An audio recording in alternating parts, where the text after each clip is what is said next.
autoritats, senyores i senyors, com a president de Nova Economia Fòrum tinc la satisfacció de donar-vos la benvinguda a l'acte de la Tribuna Catalunya del Fòrum Europa que organitzem amb la col·laboració d'Assistència Sanitària i Grup Santander. A l'inici de la legislatura d'una nova etapa històrica, Tribuna Catalunya vol renovar el seu compromís en aquest país, tot respectant la diversitat de punts de vista i de sensibilitats. Avui tenim l'honor de comptar amb la intervenció de la molt honorable senyora Carme Forcadell, presidenta del Parlament de Catalunya, a qui presentarà el molt honorable senyor Ernest Banach, president del Parlament de Catalunya en la 7ª i 8ª legislatures. Benvolguts amics Carme i Ernest, la tribuna és vostra.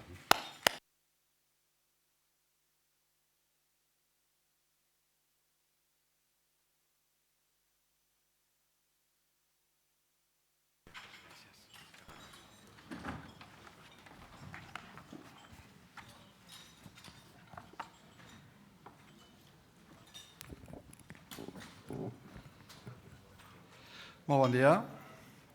Molt honorable presidenta del Parlament, honorables consellers, honorable president Rigol i presidenta de Gispert, diputades, diputats, autoritats, senyores i senyors. En primer lloc, i abans d'entrar en la presentació, un record emocionat i em sembla que obligatori per la Muriel Casals, que segur que avui seria aquí. I res, Muriel, estem amb tu.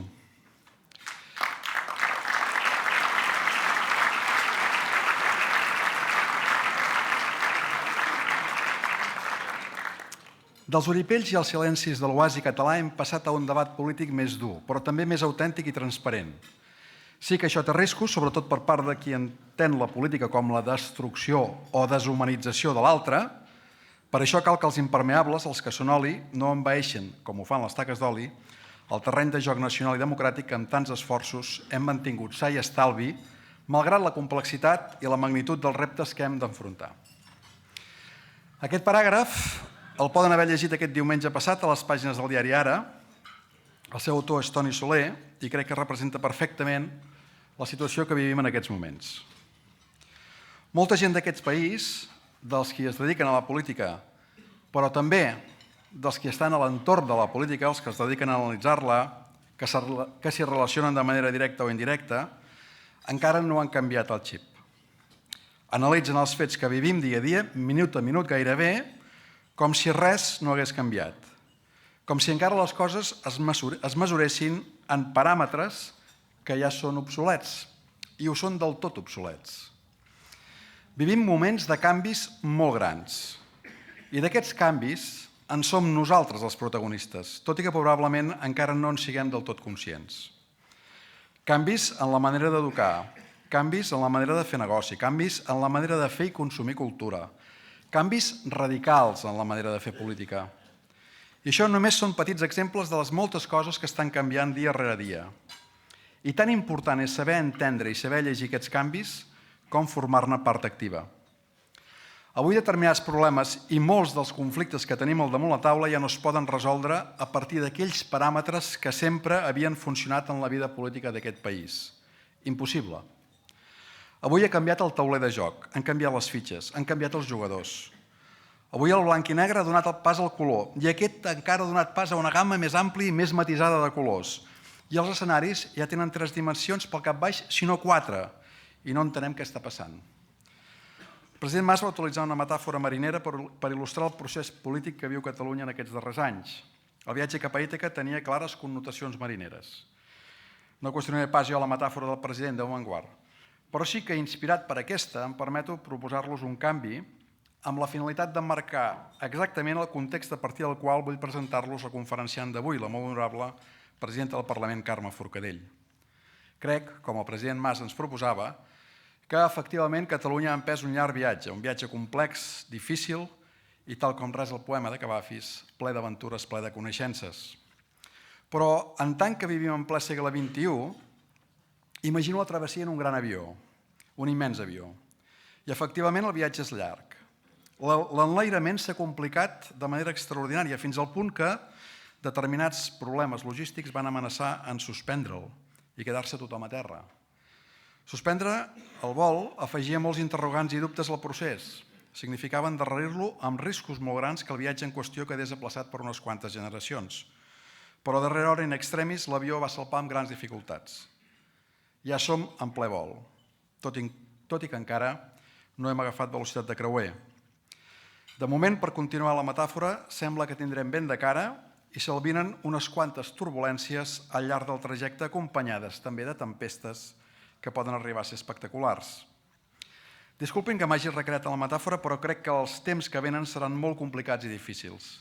Sens dubte que l'objectiu és arribar a destí i tenir un vol el més plàcid possible, però no serà fàcil. I que no sigui fàcil no vol pas dir que no s'hi pugui arribar, al contrari.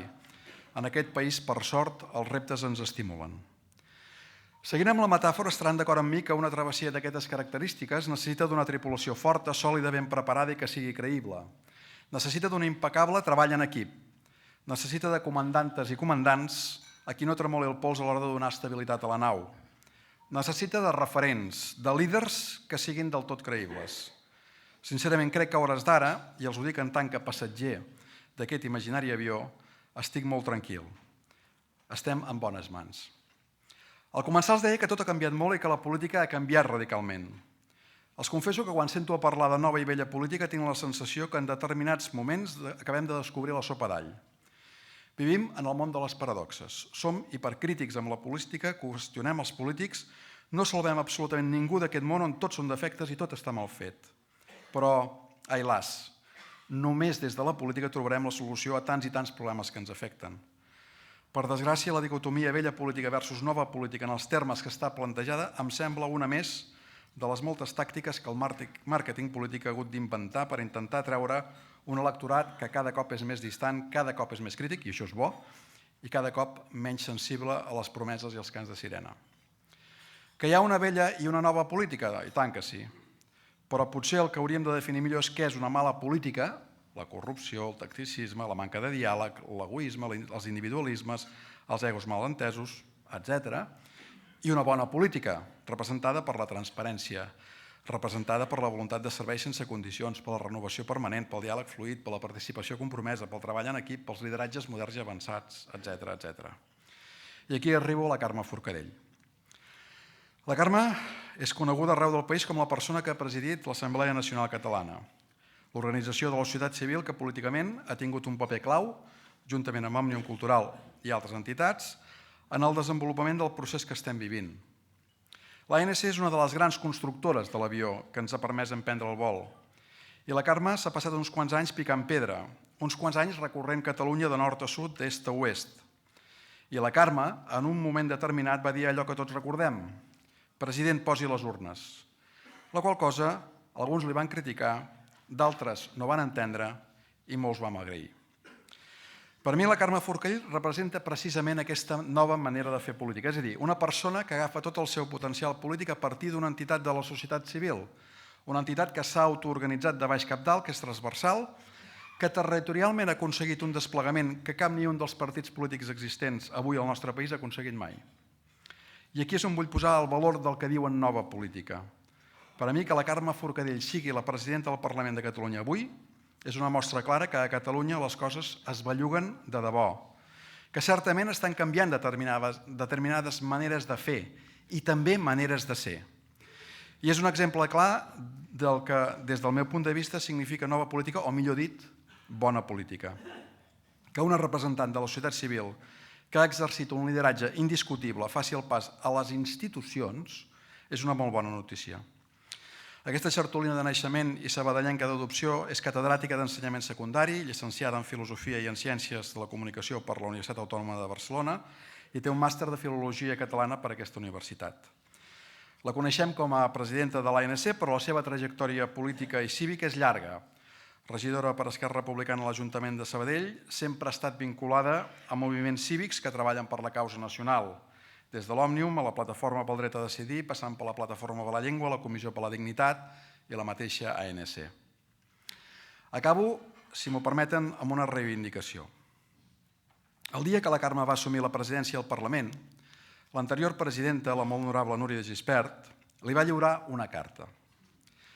Aquesta carta li havia lliurat jo mateix anteriorment i a mi me l'havia lliurat el president Rigol. I així podríem tirar enrere fins al president Ferreras i Duran, que des del lloc on està enterrat, a Cuernavaca, a Mèxic, va enviar-la al president Barrera donant continuïtat a la institució, el Parlament republicà. Un Parlament que s'havia mantingut a l'exili durant tota la dictadura gràcies a la tossuderia, a la paciència, a les conviccions i als molts sacrificis que una colla de patriotes van fer pensant en Catalunya. El nostre Parlament no és un invent fruit de la Constitució espanyola. Entronca en una llarga tradició que arrenca a les assemblees de pau i treva i aquesta tradició forma part de l'ADN de les nostres institucions. El diàleg, la pau, el pacte formen part de la nostra manera de ser, però al mateix temps de la nostra inequívoca i irrenunciable voluntat de ser també. Aquest és el gran equilibri que ens ha mantingut vius al llarg de la història. Per tant, avui aquí, davant de la presidenta del Parlament, reivindico amb plena convicció la necessitat d'aquest equilibri. Una nació és la seva gent, i tant que sí. Essencialment és la seva gent, però una nació també són les seves institucions. I la que avui tens l'honor de presidir, benvolguda Carme, és probablement la que millor pot representar la ciutadania. Pilotar aquesta nau no serà fàcil. Les turbulències venen fortes, però confiem en tu, presidenta. Confiem en la triangulació de la que formes part, per arribar tan aviat com sigui possible a aquesta Ítaca que tanta gent, en tants moments de la nostra història, ha anhelat. Moltes gràcies.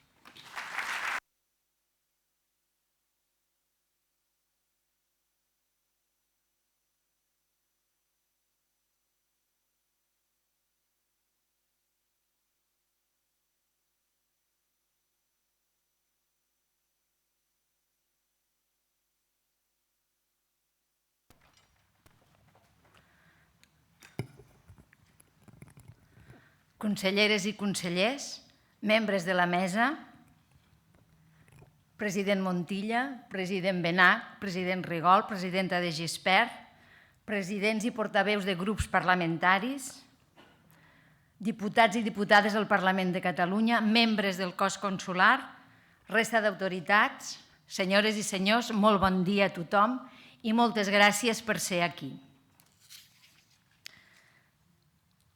Voldria donar les gràcies molt especialment al president Benach per aquesta presentació tan bonica i tan amable que ha fet, no només del que ens ha explicat de la nostra història, del que és el Parlament, sinó també de mi mateixa. Per tant, moltes gràcies. I també voldria fer un record, que també ho ha fet el president Benach, a la Muriel, que estic segura que li agradaria molt ser aquí amb nosaltres. I, per tant, Muriel, també com ha dit el president Benach, estem amb tu i estem segurs que molt aviat et recuperaràs. Al novembre del 2013 vaig ser en aquesta mateixa sala, en aquest fòrum. Els vaig venir a explicar uns quants reptes. Estic segura que cap dels que érem en aquesta sala aquell dia i jo menys que ningú ens podíem imaginar que 2 anys després seria aquí com a presidenta del Parlament de Catalunya. Cap ni un, i menys jo, naturalment. Això ha estat així perquè aquesta és una legislatura especial, diferent de les altres. Segurament la legislatura més transcendental des del restabliment del Parlament Democràtic l'any 1980. Avui els parlaré dels reptes que tenim per davant o que té per davant el Parlament. En una legislatura que es preveu curta, breu, però molt, molt intensa. Provaré d'explicar-los què és el que farem des de la presidència de la institució per fer que tots aquests reptes es compleixin, per fer-los possible. El primer repte que tenim, el primer, és preservar la sobirania del Parlament. Com tots saben, Va costar iniciar aquesta legislatura, va costar. De fet, va estar a punt de ser la legislatura més breu de la història del Parlament. Però finalment hi va haver acord i tenim govern. Tenim un acord de país entre dues forces polítiques molt diferents. Diferents pel que fa al seu funcionament, però també diferents pels models de societat que defensen. Però aquestes forces polítiques tenen un objectiu comú. Tenen un full de ruta compartit que s'ha de complir aproximadament amb 18 mesos. En aquest sentit, i ja ho he repetit altres vegades, el Parlament treballarà per donar compliment al mandat democràtic sorgit de les urnes, al mandat democràtic de la ciutadania d'aquest país. És un repte que respon a una voluntat democràtica de la majoria del poble català, però que ha estat i és ignorat pel govern de l'Estat i per les forces majoritàries de l'Estat espanyol. L'única resposta de l'Estat continua sent utilitzar els tribunals de justícia per aturar o per afrontar els reptes polítics plantejats des de Catalunya. En aquesta línia s'intenten anul·lar decisions polítiques del Parlament de Catalunya, en alguns casos de manera fins i tot injustificable. Per exemple, el govern de l'Estat en funcions ara ha demanat al Tribunal Constitucional que actuï per anul·lar la constitució de la Comissió d'Estudi del Procés Constituent. El Parlament de Catalunya té dret a crear qualsevol comissió d'estudi, qualsevol comissió té dret, perquè les comissions d'estudi estan regulades pel reglament del Parlament. N'hi ha hagut amb totes les legislatures, absolutament amb totes, i a més tenen per objecte l'anàlisi de qualsevol assumpte que afecti la ciutadania catalana, qualsevol assumpte. És a dir, l'objectiu de les comissions d'estudi és estudiar, analitzar qualsevol assumpte que afecti la ciutadania de Catalunya. I aquest assumpte l'afecta i molt. A més, no tenen cap límit competencial, cap ni un. Per tant, és impensable que la impugnació prosperi. Perquè suposaria el trencament entre la divisió dels poders polítics a l'estat espanyol. I a més suposaria atacar l'essència del sistema parlamentari, del sistema democràtic parlamentari. El Parlament és l'espai de diàleg entre les diferents forces polítiques d'un país, un espai de diàleg on s'exposen les diferents visions, les diferents propostes per al país.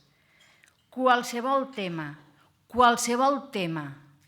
que interessi, que afecte al poble de Catalunya s'ha de poder debatre al Parlament. Qualsevol tema. Al contrari, ens hem de sentir orgullosos de poder portar en debat parlamentari allò que està al carrer, allò del qual la gent parla. Aquesta és l'essència del parlamentarisme. Quina mena de democràcia parlamentària tindríem si no poguéssim debatre al Parlament qualsevol tema que afecti la ciutadania? Al Parlament s'ha de poder parlar de tot i garantirem que sigui així. El Parlament es deu a la voluntat de la ciutadania de Catalunya.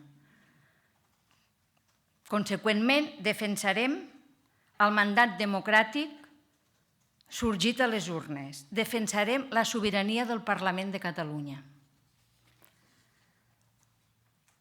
Primer repte, els he dit, defensar, preservar la sobirania del Parlament de Catalunya. Segon repte, i no per ordre d'importància perquè en diré uns quants més. Respectar la pluralitat del Parlament. De la mateixa manera que defensarem la sobirania del Parlament de Catalunya, tenim el repte de defensar el respecte a la pluralitat del Parlament. He parlat dels objectius majoritaris de la cambra o dels objectius dels grups parlamentaris majoritaris a la cambra. Però hi ha una part del país que té uns altres interessos exactament igual de legítims que els de la majoria. I com a presidenta estic compromesa a fer respectar els drets de tots els grups parlamentaris. Perquè la pluralitat democràtica i la diversitat de pensament és una riquesa de qualsevol país i també ho és del nostre. I a més, és un principi parlamentari bàsic del nostre sistema. El Parlament, que reflecteix la realitat del poble de Catalunya, també ha de reflectir aquesta pluralitat que està en la societat.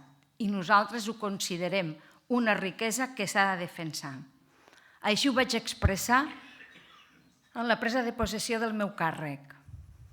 I per això una de les primeres decisions que vaig prendre va ser convidar a tots els grups parlamentaris a que tinguessin una representació en les reunions de mesa.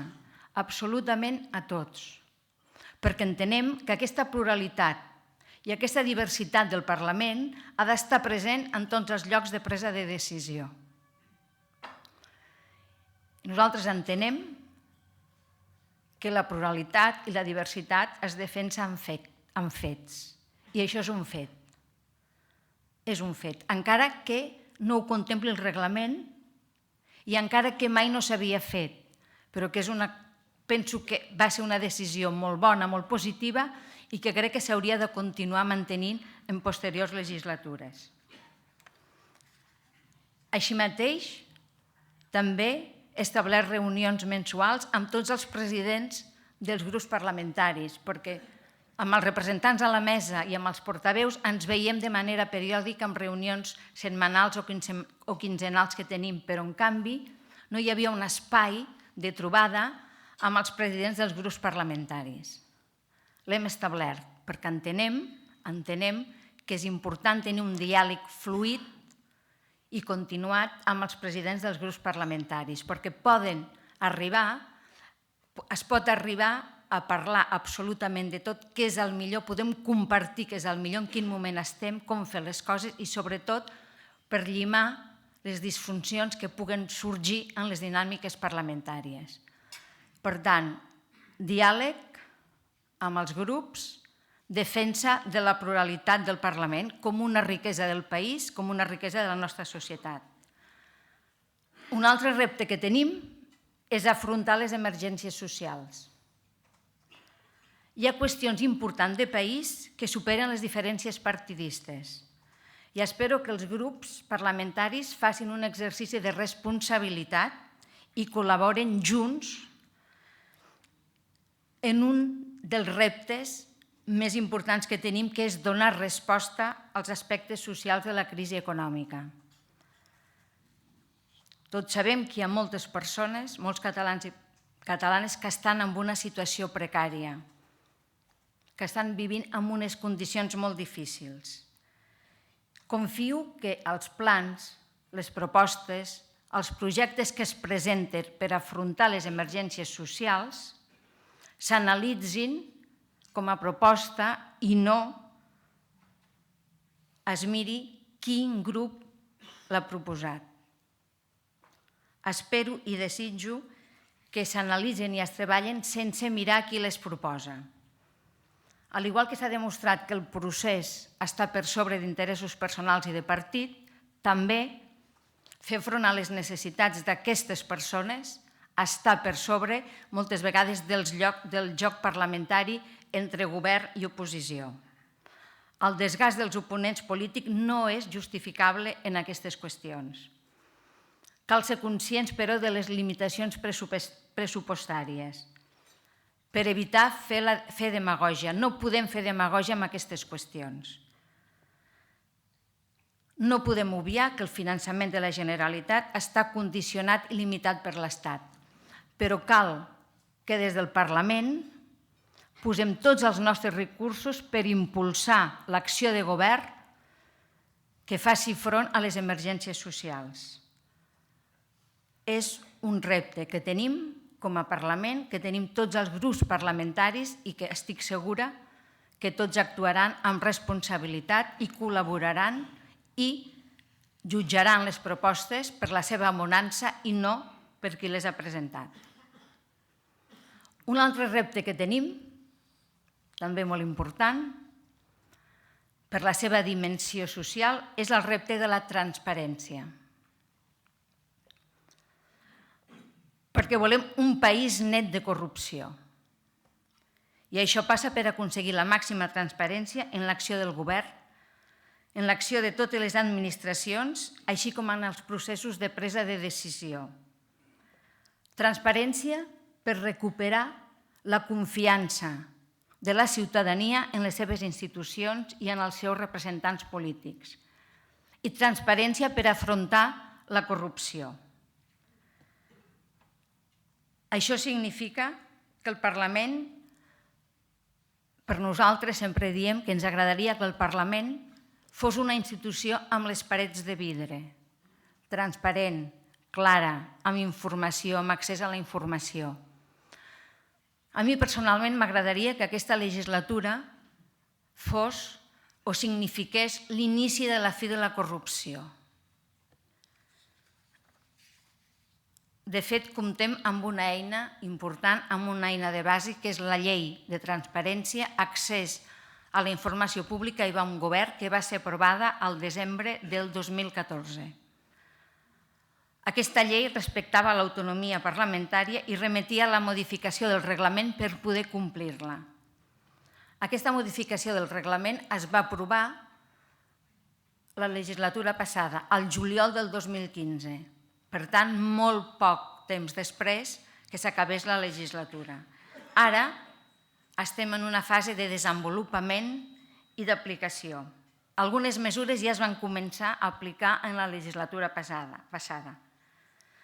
Però en les properes setmanes i mesos esperem completar-la tota i poder-les aplicar en la seva totalitat. Alguns exemples del que hem fet portant a terme aquesta llei és, per exemple, el portal de transparència. Amb aquesta eina es faciliten les dades sobre el funcionament del Parlament, la seva presa de decisions i la gestió dels recursos públics. Cal assenyalar que la seva estructura, indicadors i continguts compleixen plenament amb les recomanacions de transparència internacional i això és molt important que ho tinguem present. Com a complement del portal de transparència, també s'ha configurat el dret d'accés a la informació com un dret subjectiu dels ciutadans. Això suposa un canvi de paradigma. A partir d'ara, tota la informació ha de ser accessible, tota, absolutament tota, excepte les matèries reservades expressament per llei. En aquest sentit, ja hem començat, s'ha fet formació ja als funcionaris de la cambra i properament també se'n farà als diputats i diputades. Tenim pendent també la signatura del conveni amb la Comissió de Garantia del Dret d'Accés perquè es puguin resoldre les reclamacions dels ciutadans en cas de denegacions del dret d'accés a la informació acordades pel Parlament. També s'han introduït uns principis rectors en l'exercici del càrrec de diputat. Integritat, honestedat, transparència, diligència, actuacions desinteressades, responsabilitat i respecte als ciutadans i a les institucions parlamentàries. Aquests són els principis rectors que s'han definit per al càrrec de diputat. També s'han definit les actuacions de conflictes d'interessos, ja siguin personals o indirectes, entorns familiars, amistats, etc. I s'ha establert el deure de notificar a la mesa del Parlament qualsevol situació de conflicte d'interessos existents o potencials relacionada amb l'assumpte que s'hagi d'examinar. S'ha d'elaborar el Codi de Conducta dels Diputats, basat en aquests principis rectors que els he explicat abans, i haurà de regular les situacions de conflicte d'interessos, el compliment de les obligacions derivades del règim d'incompatibilitats i de les declaracions d'activitats i de béns, així com el procediment i les conseqüències en cas d'incompliment. Tenim ja un esborrany perquè es va començar a treballar la legislatura passada i tenim aquesta ja un esborrany que s'haurà de treballar a la Comissió del Reglament, que és una comissió del reglament. Aquesta comissió del reglament és una comissió que presideixo jo mateixa, per la qual cosa en tinc una responsabilitat directa. Perdó. També estem ultimant, posant en marxa, el registre de grups d'interès. És una eina molt vàlida, una de les mesures més rellevants per a la transparència, sense precedents al nostre país. Ja estan aprovades les normes d'aquest registre, però ara estem ultimant els aspectes tècnics, jurídics i organitzatius perquè sigui plenament actiu. Hem de pensar que, per exemple, totes les reunions, totes les visites que facin aquests grups d'interès als diputats o diputades hauran de ser públiques, hauran d'estar en l'agenda pública del Parlament. També estem treballant per poder coordinar o compartir amb el govern les dades del nostre futur registre, perquè d'acord també amb el registre de grups d'interès que ja existeix al Govern de Catalunya. Un altre repte que tenim lligat a la transparència i que com el registre de grups d'interès tampoc no té precedents a l'Estat és el Parlament obert. La idea del Parlament obert en realitat és heredada de legislatures anteriors. Amb el president Rigol es va portar l'activitat parlamentària a les llars amb el canal Parlament. Amb el president Benach es va connectar la institució a les xarxes socials amb el Parlament 2.0. I en la darrera legislatura, a l'octubre del 2013, amb la presidenta de Gispert, el Parlament va posar en marxa l'ESCO 136. Una iniciativa innovadora i amb un gran potencial. Un espai al web del Parlament que permetia la participació de la ciutadania en les tramitacions parlamentàries, en les tramitacions legislatives. Una via directa per poder fer aportacions, suggeriments, propostes a tots els projectes o proposicions de llei. Era una manera d'interactuar amb els diputats i diputades que estaven treballant a la matèria. L'ESCO 136, malauradament, no ha reeixit, no ha complert les expectatives, però això no invalida el seu potencial ni la seva força, ni que nosaltres pensem que s'ha de continuar treballant i que el tornarem a revitalitzar i a posar en marxa. De fet, en la reforma del reglament, aquesta que els he dit que es va aprovar al juliol del 2015, hi diu, estableix l'obligació d'incentivar la participació ciutadana en la tramitació d'iniciatives parlamentàries i l'obligació d'avaluar l'impacte dels processos participatius en aquesta iniciativa. Això és exactament el que pretenia l'ESCO 136. Per tant, ens tocarà mirar, trobar quins són els punts febles i solucionar-ho. I convertir-lo en una eina útil i amb una eina utilitzable per la ciutadania i per incentivar la participació de la ciutadania en aquestes tramitacions parlamentàries. Confio que quan es torni a posar en marxa, tant els diputats com les diputades, com els grups parlamentaris i també com la ciutadania, la societat en general, aprofitaran aquesta eina innovadora, una eina innovadora que pot oferir molt a la nostra democràcia parlamentària. En paral·lel, hem d'adaptar l'espai web a les noves necessitats de transparència i de participació. Amb la línia d'obrir el Parlament a la ciutadania, la web és una finestra al món. És el primer quan tots els ciutadans des de casa seva volen conèixer què és el Parlament, què fa el Parlament, accedeixen, arriben a la web. Per tant, és la nostra finestra, la nostra manera d'arribar a totes les llars. I volem fer que sigui atractiva per a aquestes persones que accedeixen per primera vegada.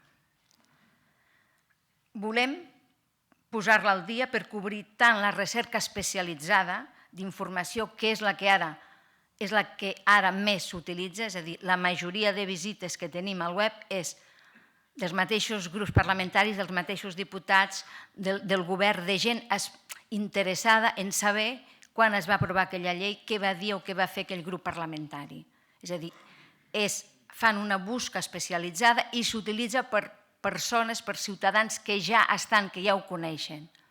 Però en canvi nosaltres volem que això continuï sent útil per a aquestes persones, però a la vegada que també sigui una eina útil i que apropi el Parlament als ciutadans. Per tant, una persona que arriba, que entra per primera vegada, que li sigui útil i que li sigui atractiu. A part d'aquest contacte virtual, evidentment, també entenem que hi ha d'haver més proximitat amb els ciutadans. Per tant, nosaltres diem que això comporta que el Parlament s'ha d'apropar a la ciutadania, però els ciutadans també s'han d'apropar al Parlament. De fet, en anteriors legislatures ja va haver un gran esforç per apropar el Parlament al món educatiu. Hi ha moltíssimes visites, tant d'escoles de primària com de centres de secundària, moltíssimes visites, i s'estan oferint també tallers. Per tant, ja hi ha hagut una aproximació.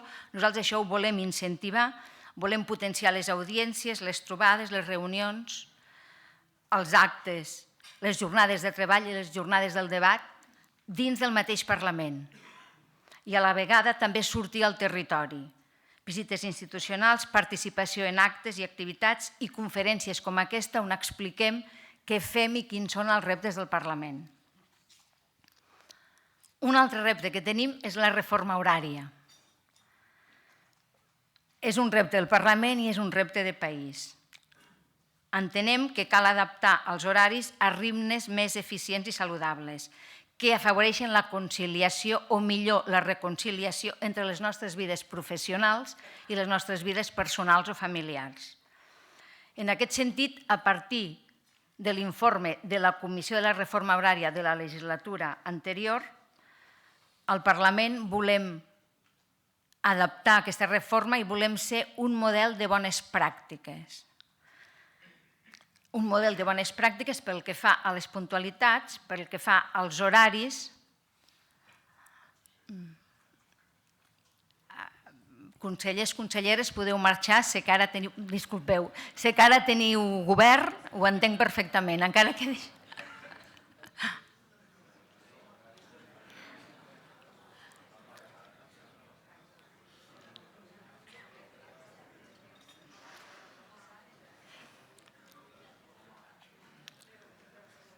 Doncs això, volem ser un exemple de bones pràctiques pel que fa a la puntualitat, pel que fa als horaris, començar i acabar l'hora, marcar els horaris dels plens, els horaris de les comissions i especialment l'espai del migdia reduir-lo en 1 hora i mitja com a màxim, és a dir, per intentar aquesta conciliació.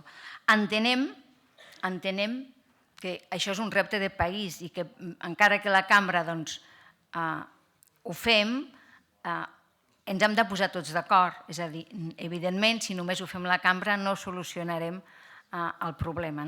És un repte de país, s'han de posar d'acord les empreses, s'han de posar d'acord els comerços, ens hem de posar tots d'acord com a societat. Per tant, entre tots hem de veure quin serà el moment zero que podem fer aquest canvi. Aprofito per encoratjar els presents, si en tenen oportunitat, de posar també el seu gra de sorra per aconseguir aquests horaris més racionals i més saludables. Els he parlat de canvis, però això no vol dir ignorar les iniciatives que van iniciar presidències anteriors i que han estat molt positives i molt reeixides. Algunes ja n'he fet referència, però en parlaré d'altres. Des del 2007, a través del programa Parlament i Empresa, tenim un conveni de col·laboració amb FEMCAT. Cada any, les diputades i diputats del Parlament poden anar a visitar una empresa i veure de prop com és el món empresarial i, al contrari, els empresaris i empresàries poden anar al Parlament i viure de prop també com és la institució i quina feina fem al Parlament, quina feina fan els diputats i diputades que de vegades senten molt i molt desconeixement. Una col·laboració exitosa i positiva que volem continuar mantenint i fomentant. Ja tenim enguany, ja tenim dues propostes que ens han arribat del món empresarial per treballar amb aquestes jornades de treball, que una és les Smart Cities i la sostenibilitat. Són dues propostes i mirarem quina acaba de reeixir. Un altre projecte de continuïtat és el CAPCIT, el Consell Assessor del Parlament sobre Ciència i Tecnologia, que es va constituir el 2008 i que també va ser pioner a l'estat espanyol.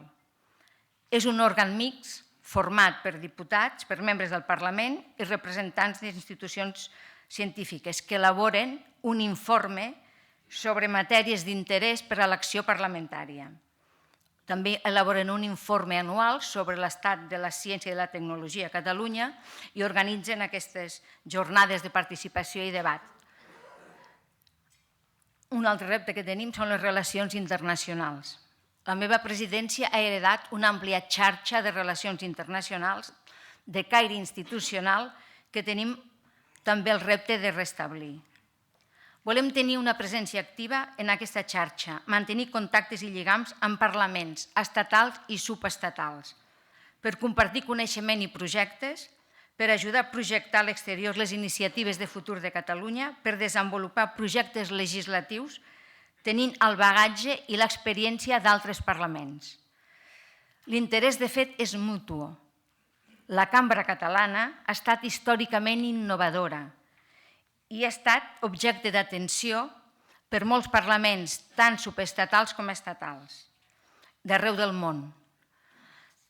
Per exemple, tenim convenis i vincles històrics amb 25 parlaments de la Unió Europea i amb 13 de la resta del món. Alguns subestatals, com seria el Quebec o Califòrnia, i d'altres estatals, com és el cas del Marroc. Volem recuperar també un paper actiu en la CALRE, que és l'organisme que aplega les cambres legislatives regionals europees. En el seu moment va ser presidida pel president Benach i des d'aleshores ençà hem participat en diferents grups de treball. Ara se'ns ha demanat participar en 3 grups de treball. Un de democràcia interactiva, en el d'immigració, polítiques socials i drets humans i en el d'avaluació de l'impacte de les polítiques públiques. I estem estudiant demanar formar part del grup de treball sobre igualtat de gènere. Per altra banda, també formem part de l'APF, l'Assemblea de Parlaments de la Francofonia, de la qual en som membres observadors.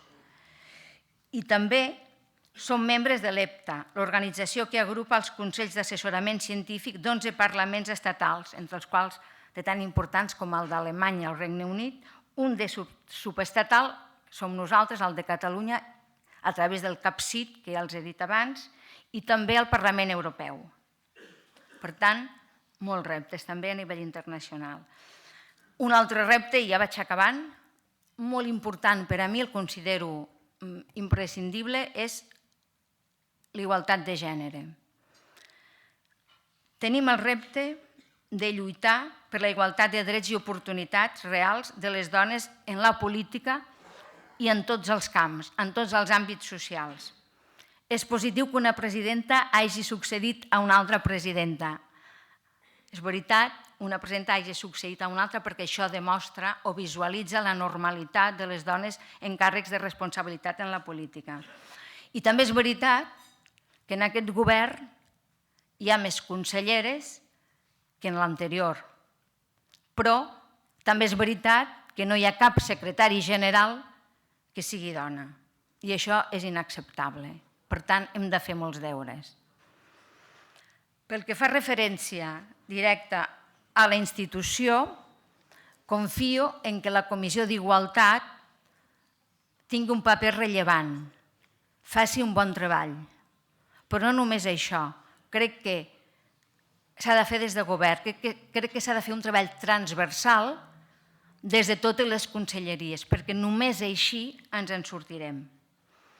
Encara perviu una visió masclista sobre la política i sobre molts altres àmbits de la societat, però especialment cal acabar amb els insults masclistes, ofensius, intolerables que van rebre algunes diputades del Parlament i, en general, la majoria de les dones vinculades a la política que accedeixen a tenir presència pública. És un repte del Parlament i de tota la societat. La situació de les dones és un indicador en els països de l'índex de democràcia d'un país. Per tant, hem de posar totes les mesures per aconseguir aquesta igualtat. I també tenim el repte d'anar donant resposta als canvis de context. És un repte. La societat va canviant, el president Benach en parlava, la manera de fer política va canviant i els parlaments s'hi han d'adaptar, ens hem d'adaptar. Hem d'anar donant resposta als esdeveniments de la legislatura. Ens hem trobat a principis de legislatura amb una situació nova, que no s'havia donat mai. Per tant, vam haver d'innovar, perquè era una cosa nova. I això és el que segurament haurem de fer durant aquesta legislatura. Ens anirem trobant situacions noves, ens haurem d'anar adaptant i haurem d'anar innovant senzillament perquè mai abans no haurà passat o mai abans no s'haurà fet. Ens guia, com els deia antes, la idea de complir amb la voluntat democràtica de la ciutadania expressada a través de les urnes. Ho hem de tenir present, però també entenc que hem d'encarar aquests canvis amb creativitat, amb flexibilitat, amb rigor, però també amb creativitat, amb innovació i creativitat. Tenim la sort enorme, que el legislatiu català compta amb un personal de gran vàlua en tots els àmbits, com ha demostrat diverses vegades. I sabem que, si cal, tindrem el suport d'una societat que en els darrers anys també ha demostrat la seva capacitat de mobilització i d'implicar-se en els reptes de país i per millorar aquest país. Bé, com els he dit, tenim molts reptes al Parlament i molts reptes al país, però estic segura que ens en sortirem. Moltes gràcies.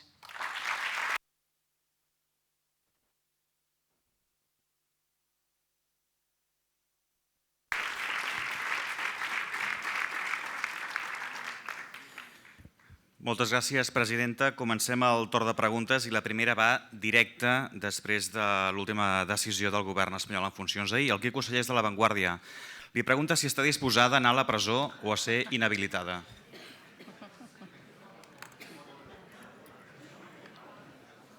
Per què?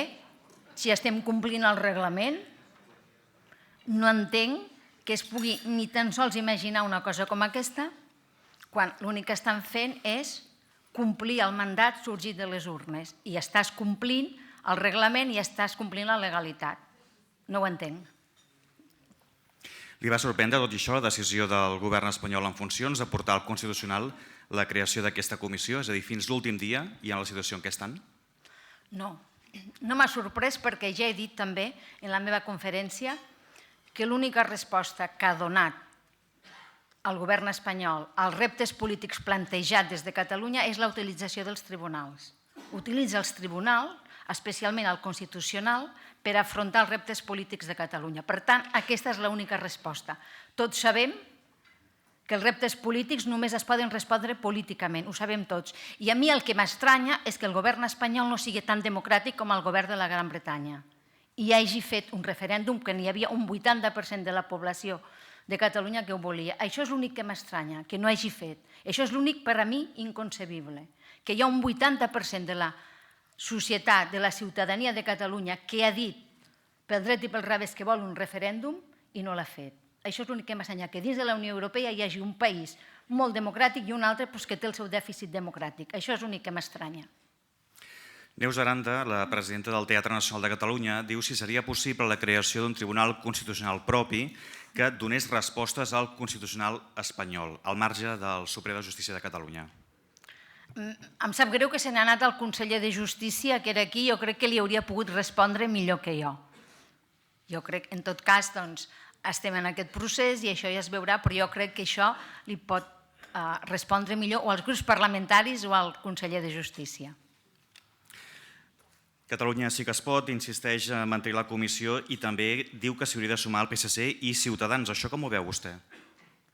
Ho veuria magníficament bé que s'hi sumessin, perquè ja he dit, és una comissió d'estudi del Parlament de Catalunya que contempla el reglament i que té per objecte estudiar qualsevol tema que afecti la societat catalana.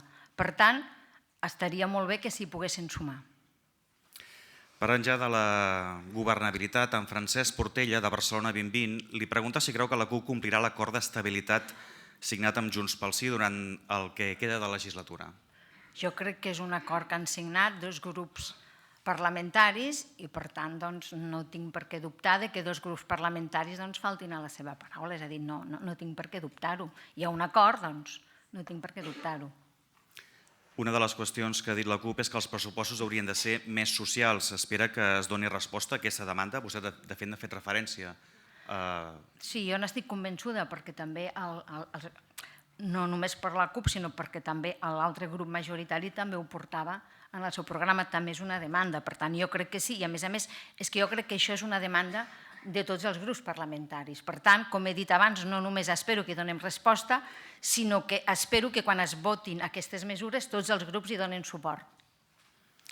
En Jaume Terribas, de Justícia i Pau, diu que l'ofegament financer de Catalunya és i serà absolut. Està previst o seria previst algun finançament a llarg termini de països externs no europeus? El senyor Terribas s'ha equivocat de persona. Jo crec que això li hauria hagut de preguntar al vicepresident, no, que avui no ha vingut, però jo crec que és una pregunta pel tema d'economia. És una pregunta al govern. Jo li puc respondre sobre coses del Parlament que afecten al Parlament, però en tot cas al govern no. Tornant a la situació amb el govern espanyol o amb l'estat espanyol, li va doldre que el rei no la rebés? Ni em va doldre ni em va deixar de doldre. Ja ho he explicat unes quantes vegades. Jo crec que era una oportunitat, era una molt bona oportunitat per explicar al rei la situació de Catalunya, és a dir, explicar-li la pluralitat del nostre Parlament, que sapigués de primera mà quina és la situació, que evidentment hi ha uns grups majoritaris amb un objectiu molt clar, però que també hi ha molta pluralitat i molta diversitat. Jo li volia explicar això, crec que es va perdre aquesta oportunitat, però d'altra banda dir-li que el rei estava amb el seu dret de rebre'm o no rebre'm, és a dir, per tant, va decidir no fer-ho i nosaltres vam fer tal com ella ens va dir. Va rebre alguna felicitació de la resta de l'Estat quan va accedir a la presidència del Parlament? Sí, alguna. Es pot dir? Sí, d'alguns parlaments autonòmics. Ha parlat amb el president del Congrés dels Diputats, Patxi López? No, no hi he parlat personalment, però li vaig enviar una carta per felicitar-lo. En Lluís Bamonte, de PIMEC, donat que vostè ha esmentat una bel·ligerància del govern central, creu vostè que aquesta situació pot afectar el creixement del teixit empresarial de pimes i d'autònoms a Catalunya? Jo crec que les dades econòmiques desmenteixen aquest temor. Jo crec que precisament al contrari, cada any hi ha més inversió, és a dir, empreses que estan ja implantades a Catalunya amplien les seves inversions. D'altres en venen per primer cop a Catalunya i també les inversions a Catalunya a l'estranger han estat més fortes que mai. És a dir, per tant, jo crec que les dades econòmiques de les quals disposem desmenteixen qualsevol pregunta en aquest sentit. En defensa de la transparència i del dret d'accés a la informació, quines mesures pensa adoptar davant del fet que desenes de preguntes al govern o sol·licituds d'informació als departaments que presenten els diputats romanguin sense resposta? Si romanen sense resposta, aleshores sí que haurem d'aplicar aquesta llei de transparència. Si romanen sense resposta, sí.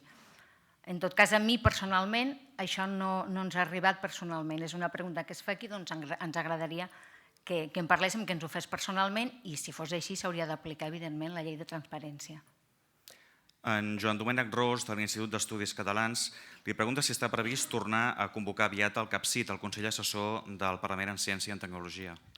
Doncs sí, això és un dels reptes que tenim i, per tant, doncs sí. És un dels reptes dels quals he dit que volem fomentar. Què creu que passarà a l'estat espanyol? Hi tornarà a haver eleccions o avui se sortirà o es començarà a sortir a dubtes? Sap el que passa? Que a nosaltres ens va costar 3 mesos formar govern. Per tant, no seré jo qui digui el que han de fer o com ho han de fer a l'estat espanyol. És a dir, jo crec que a nosaltres ens va costar, ara ells es troben en aquesta situació que nosaltres ens trobàvem fa 3 mesos, la seva prioritat és formar govern, s'entén perfectament, i jo entenc que la nostra prioritat és, d'alguna manera, fer que el país funcioni i ajudar les persones que més ho necessiten.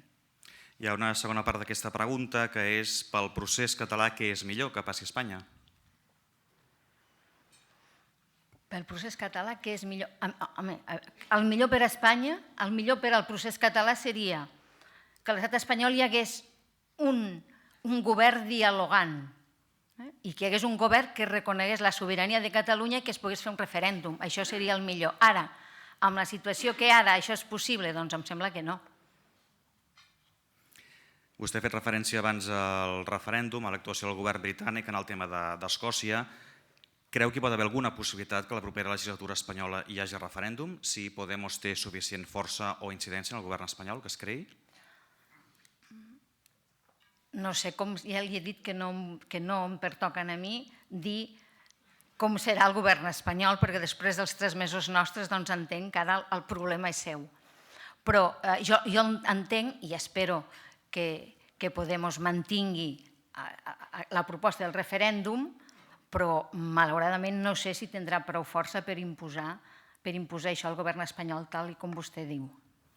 Ha fet referència a aproximadament 18 mesos. Ja sap que hi ha hagut un debat aquesta última setmana sobre si 18 mesos, una miqueta més, una miqueta menys. Jo crec que el més important d'aquest procés s'ha de fer sense dilacions, entenc jo, però anant seguint el ritme.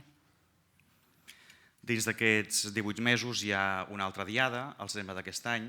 A la seva anterior presència en aquest fòrum li vam preguntar què voldria per la propera diada. Què s'hauria de fer l'11 de setembre d'aquest 2016? No sé si hi ha per aquí el Jordi Sánchez, el president de l'Assemblea. Potser ell li contestaria millor que jo.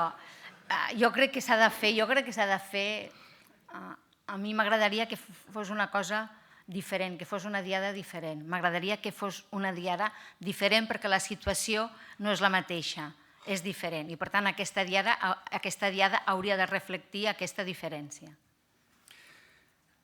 Com es recupera la desafecció i la confiança dels ciutadans en els polítics i en les institucions? Doncs, per exemple, jo he anomenat aquí el tema de la llei de transparència. És a dir, jo crec que la transparència és una eina per recuperar aquesta confiança.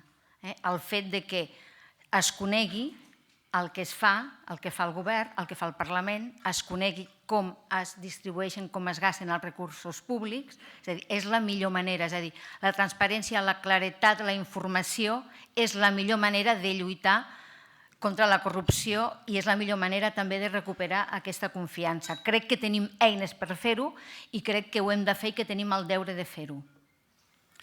En Manuel Fernández Jiménez, de la Federació d'Associacions Gitanes de Catalunya, li pregunta si creu que el Parlament legislarà en una Catalunya independent, que en les escoles s'ensenyi la seva llengua, el romano, en igualtat de condicions que el català i el castellà. Jo crec que això, en tot cas, és una cosa que s'ha de decidir. Em pregunten com legislarà el proper Parlament. No m'agrada. A mi no m'agrada fer aventures de futur, és a dir, jo no sé el que passarà en el futur Parlament, és a dir, que nosaltres lluitarem perquè no hi hagi discriminació, cap mena de discriminació i, per tant, tampoc discriminació lingüística, aquest és el nostre objectiu. Cap mena de discriminació i tampoc discriminació lingüística. Això és el que crec jo que com a país, com a societat hem de lluitar. Ara, com serà aquesta llei, no li puc aventurar, no ho sé, perquè encara no veig el futur. Li pregunto també per les dues principals lleis que aquesta legislatura, això sí, hauria d'aprovar el Parlament i per les quals vostè se sentiria més satisfeta. Quines? Les dues principals lleis que s'haurien d'aprovar en aquesta legislatura i de les quals vostè se sentiria més satisfeta. A mi m'agradaria molt, com he dit abans, que aquesta legislatura fos l'inici de la fi de la corrupció, un abans i un després. M'agradaria molt perquè això recuperaria la confiança amb la ciutadania. M'agradaria molt treballar en aquesta línia i m'agradaria molt poder donar resposta a tots els reptes socials que té aquest país, perquè això és una cosa, a més, que crec que pot compartir tot el Parlament, tots els grups parlamentaris. També fan referència sobre el tema una altra pregunta sobre el tema de la transparència, que vostè feia referència abans. Creu que tots els partits polítics estaran per aquesta tasca? Remarquen tots, de fet està escrit en majúscula. Espero que sí, desitjo que sí. És a dir, jo estic convençuda que tots els grups parlamentaris, tots els partits polítics volen el millor per a aquest país. És a dir, una altra cosa és que des de posicions molt diverses i que defensen posicions diverses, a vegades contraposades en alguns temes, però estic segura que tots comparteixen que volen millorar la vida de les persones d'aquest país, especialment de les que més ho necessiten. I, per tant, entenc que tots estaran d'acord en millorar i en fer aquestes mesures socials que milloren la vida d'aquestes persones. A nivell internacional, quina és la feina que s'ha de continuar fent perquè la comunitat doni suport en el moment que faci falta a les peticions de Catalunya? Jo crec que la feina que s'ha de fer és que ens coneguin. Jo crec que, ja he dit, he parlat d'uns quants reptes que tenim a nivell internacional, però en tot cas jo entenc que això també és una feina del govern. És a dir, a nivell de Parlament nosaltres volem que ens coneguin, que coneguin la nostra feina i volem continuar mantenint els lligams que tenim i estrenya'ls en alguns casos i potenciar la presència internacional de Catalunya en el món. Això, evidentment, però entenc que aquestes mesures concretes són les mesures del govern. Hi ha una altra pregunta que fa referència a tot el procés previ fins que es va triar president de la Generalitat i li pregunten a vostè quin és el moment en què va deixar de patir i va veure que hi hauria una solució. Jo sempre vaig tenir un fil d'esperança, la veritat. Va haver un dia que potser la vaig perdre una mica, però realment sempre vaig tenir esperança de que tindríem govern. Sempre, perquè vaig pensar que era una responsabilitat política tenir govern i vaig pensar sempre que s'estaria a l'alçada del moment històric. Vaig perdre l'esperança en alguns moments, però molt pocs, la veritat. Jo de mena soc molt, molt positiva, sempre veig el got mig ple i, per tant, el vaig veure mig ple gairebé en tots els moments. I hi ha una última pregunta que també fa referència a una visió més personal. L'ha fet referència abans al president Benach. La frase "president posi les urnes" estava preparada o va sortir el moment? Jo pensava que li havia de dir, és a dir, no sé si estava preparada o no, és a dir, pensava que li havia de demanar perquè la majoria o una majoria que representava, i en aquell moment representava l'Assemblea Nacional Catalana, i la majoria dels socis de l'Assemblea volien que el president posés les urnes. I jo, com a representant d'aquesta majoria, d'aquesta assemblea, ho vaig dir perquè representava aquestes persones. Per tant, no sé si estava preparada o no, però tenia clar que li diria. Moltes gràcies, presidenta, per la conferència i per les respostes. Abans d'acabar, en nom del Fòrum Europa, Tribuna Catalunya i dels patrocinadors, Assistència Sanitària i el Grupo Santander, té la paraula final precisament Jordi Mabres del Grupo Santander. Bon dia. Molt honorable presidenta, en primer lloc agrair la vostra presència avui aquí amb tots nosaltres. Ens heu explicat el funcionament del Parlament, les coses que esteu fent per millorar-la i per apropar-ho a la gent i a la ciutadania, i també agrair-vos la claredat i fermesa de les vostres respostes. Moltes gràcies. Moltes gràcies per convidar-nos.